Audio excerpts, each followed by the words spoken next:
Alrighty folks, here it is, the last video of 2026 Algebra 2 Honors Final Review.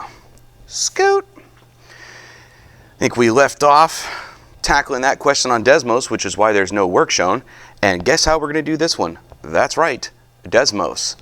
I mean, I'm all for doing the work the right way, but if they're going to give you Desmos, I want you to get the question right. So the base on this one was a fraction. You are going to need to type it in parentheses if you want Desmos to handle it that way. Get out of the bottom there, close it up. And remember, because the exponent, which is going to be shift the number 6, that way it gives you the exponent position. Because the exponent is a 2n plus 3 and not just a simple thing, you are going to need to wrap that in parentheses as well. Otherwise, it's not going to let you keep typing in the exponent position. And they try to trick you here by using an n, just use an x. Okay, Desmos won't really understand that extra letter, so just do like that. And we could literally just type, get out of the exponent, equals, and then do the other one.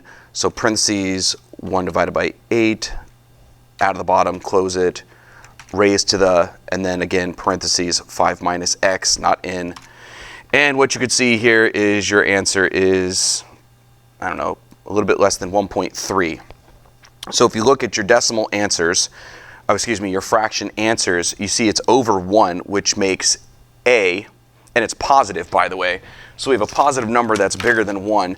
So that's bad, that's less than 1, and this is more than 1. This must be your answer. Ta-da. Okay, and the reason why I know that's more than 1 is because 9 is bigger than 7, obviously. All right, number 38. Suppose your function f of x is log base 7 of x plus 2. Find the x-intercept when x equals 0. Again, I would like for you to, when f of x equals 0, I would like for you to know that a logarithmic expression equals 0. There's something stuck to my hand. What is that, a hair? I would like for you to know that a logarithmic expression equals 0 when the argument equals 1, which means the answer is -1. But in case you have forgotten all that, let's go ahead and take it to Desmos. So I'm going to go ahead and get rid of this function. Now for this one, to get this logarithm, you are going to have to come down here to this keyboard thing and show keyboard. And it's in functions. Just scroll until you see log base. Honestly, for some reason, this one escapes me a lot too. Let me just find it. Here it is. Nope, here it is, right here. So for some reason, it's in calculus. I don't really get that. So there's log base. And you can see where the little cursor is. It's automatically in the base position, 7. Now you see Desmos, I'm going to press over arrow a couple times to get inside these parentheses. Desmos opened a set of parentheses for the argument. X plus 2, be a good mathematician, please close that argument. And I'm going to press this home button, whee, so you can see my original screen. And we just click here, just click anywhere on the blue curve, or in fact you can just click here as well. And you can see that it crosses the x-axis at -1. Yay, Desmos! Okay. Like I said, it's because the moment the argument for a logarithmic expression equals 1, the logarithm's value is 0. So you would just subtract 2 from both sides. Okay, hey, you know what I'm going to do? We're going to go type it, exactly what we see here. And we can see the answer is either going to be 1, no solution, or this decimal, positive or negative. So let's go ahead and see what we got going on. 2 log x, 2, and you know what's cool about this is you can just type log and it automatically knows you're talking about of x, or logarithm. I'm going to put the argument in parentheses though, like I see on the paper. Otherwise it's going to get confused when I go type log again. So please wrap your arguments in parentheses and then close those arguments, equals negative log of 5. And it would appear as though we have a positive answer that is 0.6. Go back to home, positive answer of 0.6. Well, that's negative, it's not 1, there's definitely a solution, so garbage, garbage, garbage, there's 0.6. All right. I need to switch up my colors. I just realized I'm writing in only red. That's no fun. Let's switch these colors up. Norval, I guess that's how you'd say that name, invests $8,500 in an account with a 3% annual interest rate compounded monthly. Okay, we have compound interest here, monthly. If he makes no other deposits or withdrawals, what would the account balance be after 5 years? Folks, this is probably the hardest question in this review packet because it requires you to actually know a formula. Now, it might be on the reference sheet. I'm not sure. Actually, let me go ahead and pause this video while I track down that reference sheet. Okay, I found it. You will have this reference sheet, and it has a whole bunch of formulas on it for you, including a little bit of trig, which isn't even on your final. Quadratic formula, I mean, why bother? You know, what's this thing called? The Pythagorean theorem. Sheesh, almost had to pause the video to remember myself. Anyway, the point is, there's a ton of formulas here, and you're honestly not going to use most of them, but this is the one that we care. Well, this one is the one that we're going to use right now. So it's not named, but it is on the reference sheet. This is compound interest. Okay, so yeah, it's here for you. You just have to know what the compound interest formula looks like. So let's go ahead and write it all out, and let's see. So we have the amount we're going to have equals P, which is the principal amount, the amount we start with. So for us, that'll be the 8,500. Then we have 1 plus our interest rate, but you're not going to do it as a 3. Remember, you cannot use the percent version. You have to move that decimal to the left 2 times. So 1, 2, so it becomes 0.03. Divided by n, which is the number of times it compounds per year. So since it says monthly, and there are 12 months in a year, you put a 12 here, and it's raised to the n times t. Oh, I was filling the formula out and stinking forgot to put the 8,500 here. Well, let's just go ahead and put 8,500. There we go. And up here in the exponent position, I have the number of compounds per year, 12, times the number of years, 5. Awesome. So not so much Desmos on this one, but we can use the graphing calculator or even a scientific calculator, whichever one you're more comfortable with. So I have 8,500, parentheses, 1 plus, and I don't even need to use a fraction. I could just do 0.03 divide by 12. You just have to close it. Now, when you press the exponent button, which is right here underneath clear, boink, you can even just type 12 times 5 up here if you would like to. So there's no thinking involved. This is how much money you will have. 9,873 and change. Right there. And there it is. So no Desmos to the rescue on that one. Reference sheet to the rescue, I guess, and knowing how to fill out the formula. So remember, P is for principal, is starting amount.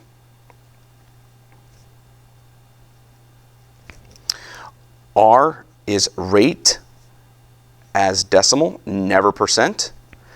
N is number of compounds per year.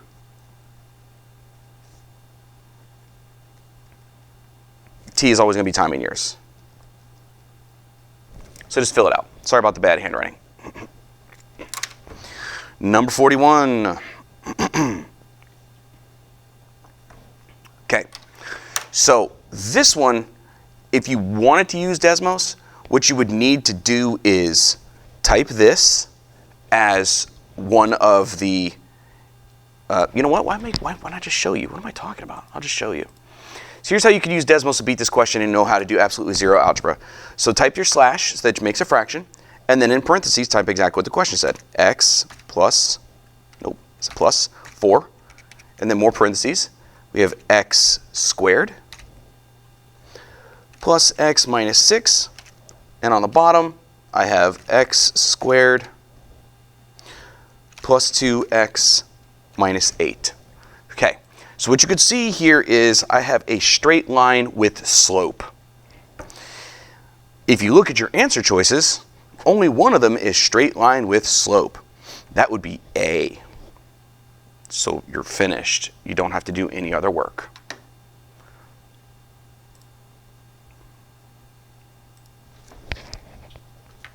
There you go. Straight line with slope. Now, if it didn't match up perfectly, what we would have to do is we would have to type each of these and see which one of their graphs matched the one that Desmos showed me, which is what we're going to have to do in number 42. But before we start number 42, yours has 2 tiny mistakes in number 42. Right here, this number should have said 12 at the end of this fraction, and this one's numerator should have said minus 18 at the top of its fraction. So once we get those 2 corrected, we'll go to Desmos. And we'll do exactly what I just said. Instead of doing any of the algebra, I want you to get a 100 on this final. which means I want you leaning on Desmos as much as you need to get that 100. So to Desmos we go. Nope, wrong button. There we go, Desmos, all right. And again, Desmos doesn't understand the variable t, so you'll use x instead of t. So type your fraction bar, which is, the right next, it's the question mark key. So we go 2x minus 3, press down, 5x plus 10, press to the right, do plus, which is shift equals, fraction again. On the top you have 4x, and on the bottom you have 6x plus 12. Great, so there's our graph. And we are going to type the answer choices until they match. Let's see if A is the answer. Fraction bar, 16x plus 9 over 30x plus 60. Didn't match. All right, we'll try again. Delete. Let's try B, fraction bar, 16x minus 9 over 30x plus, 30x plus 6. Didn't match. Okay, delete. Let's try again. C, fraction bar, 16x minus 9. Holy cow, where's that 9? Over 15x plus 30. Oh, hey, that one matched. Looks like that's the answer. Looks like C, because those are the same graph, folks.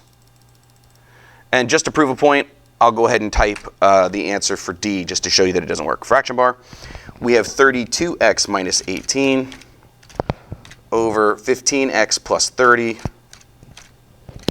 Yeah, so C. C was the answer. There we go. C's graph matched. So easy peasy lemon squeezy. C's graph matched. So we are happy. Yay. Cool. 43. Let's do the exact same thing. We're just going to type the question, and then we're going to type these answers until one matches. I mean, is that cheesy? Yes. But check this out. You see every one of these denominators is nearly the same. Keep that in mind so you can type less when you go to Desmos. Here's our question. Fraction bar, 5 over 3x plus 3. To the right, shift plus sign, fraction bar, 2x over x squared minus 1. Awesome. Okay, let's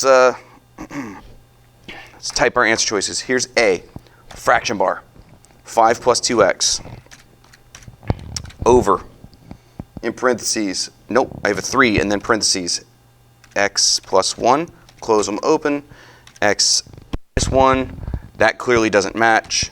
Okay, let's go to answer choice B. Now, answer choice B has the exact same denominator, so I'm going to leave this denominator alone, and I'm just going to type up here. Let's get a new numerator, 11x minus 5.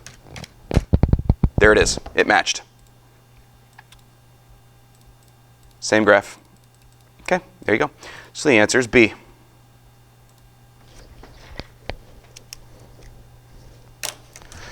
Number 44. Straight to Desmos we go. Fraction bar. 1 over 2, use an x, don't use m, it won't understand it, minus fraction bar. 3 over x equals negative 5 over 2. And it looks to me like there's only one answer choice. It's definitely not plus or minus 1. And 0 did not get highlighted. It looks to me like there's one answer at x equals 1.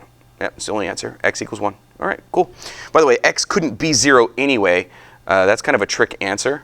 Because look, say your denominator has an m or x, whatever you want to call it. If you put a 0 here, you're trying to divide by 0. That instantly made both of these trash. I mean, they make no sense at all. And you saw there was only one answer, and that was when x was 1. So m equals 1. There it is. Oh boy, number 45. Man, there really isn't a cheesy way to do number 45 because unfortunately, you can see these answers are going to require us to use the quadratic formula, which really, really stinks, doesn't it? Unless you know a little bit of stuff. If you understand a little bit about the quadratic formula, there is a way to cheese this question, but you have to understand something about the quadratic formula. Okay, the quadratic formula is always giving you the answers to a quadratic. A Quadratic will either be a upwards facing U or a downwards facing U, whatever. The quadratic formula tells you where this thing crosses the x-axis, but these graphs are always symmetric around the axis of symmetry. So the distance to here will be the plus some number, and the distance to here will be minus that number.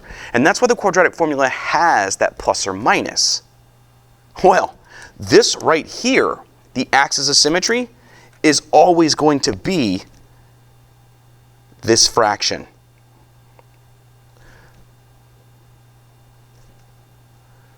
So we can cheat a little bit, and we can type this into Desmos, and we can look to see where what would be halfway between the two answers to this question. So it's not going to show me a U-shaped graph, but if I did all the algebra, I would have a quadratic. So I'm going to type this into Desmos, and it's going to show me two answers, two vertical lines. And I'm going to look for what's halfway in between them. And it's going to be one of these four things that I've circled in red. Okay? So let's go to Desmos. Nope, that's not Desmos. Ah! That's Carnage. Let's go to Desmos. Here we go. Fraction bar. 2x over x minus 4. And then we've got plus fraction bar 3 over x, what is it, plus 2. I'm going to say equals 1. Okay, here's our two answers. Now they're not pretty, but what I'd like you to see is that halfway in between them is roughly here-ish. I think you could see that. It's roughly here-ish. So it's negative, almost negative 5. Here's negative 5. You know, it's not negative 5, but it's almost negative 5. It's somewhere out here in negative 4 and change or negative 5 land. So if we come back to our answer choices, jokes, there it is, and just look at which one of these is going to be a negative number. Well, first of all, 7 over 2 and 9 over 2 are positive numbers, so those are bad answers. So the question is this closer to negative 5 or is this closer to negative 5? Well, negative 7 divided by 2 is negative 3.5. Negative 9 divided by 2 is negative 4.5. Come back if you need to see it one more time. Negative 3.5 is here. Nope, right here. You can clearly see that's not halfway between. The answer is negative 4.5-ish, so here-ish, and that is why our answer is C. I mean, I'm trying to show you how to beat everything on Desmos. That literally is the best way. I mean, worst case scenario, you could start typing these on the graphing calculator and see which one gets you an answer close to what Desmos showed you, but it's really not that easy to do, and it's going to take a long time. It is much faster to just understand how the quadratic formula works. And then on to our last question, I believe. Yes, last question, here it is. Which statement is true about this thing? So let us go ahead and put it on our buddy Desmos. Fraction bar 4x raised to the third, not the 34th, over the third, and x raised to the third plus, whoa. Did I not hit down? I must not have hit down. X raised to the third plus x. That's what happens when you don't look at the screen. Okay, I'm just going to zoom out. All right, you can see this graph's behavior, right? I mean, it stays flat for all infinity at it's trying to get to y equals 4. So here's what I see. I see one solution. Well, what you would want it to be a solution, but look. This thing doesn't actually, by the way, I'm clicking and dragging the mouse around. That's how I'm doing that. And I can see that this thing doesn't actually hit the x-axis because at x equals 0, the graph is undefined. That means it's not actually there. This thing never touches the x-axis.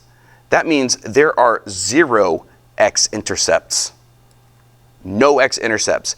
And that would have been the y-intercept too. And as you can see, there's no y-intercept. So let's go back to our answer choices and see what we have here.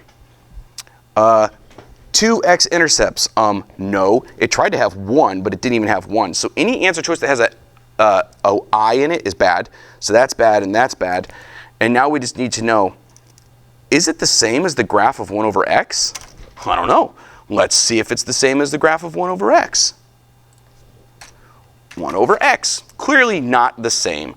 So answer choice B is a bad answer choice. Not B. Double I. Double I is a bad answer choice, which means the answer must be C only. Horizontal asymptote f of x equals 4, which is why you saw it trying to get close to that value for y. There you go. That's the whole review. Guys, if you're not getting a big fat juicy A on this, I don't know what else we could do, because Desmos does nearly all 46 questions for you. You got this. Thanks, guys.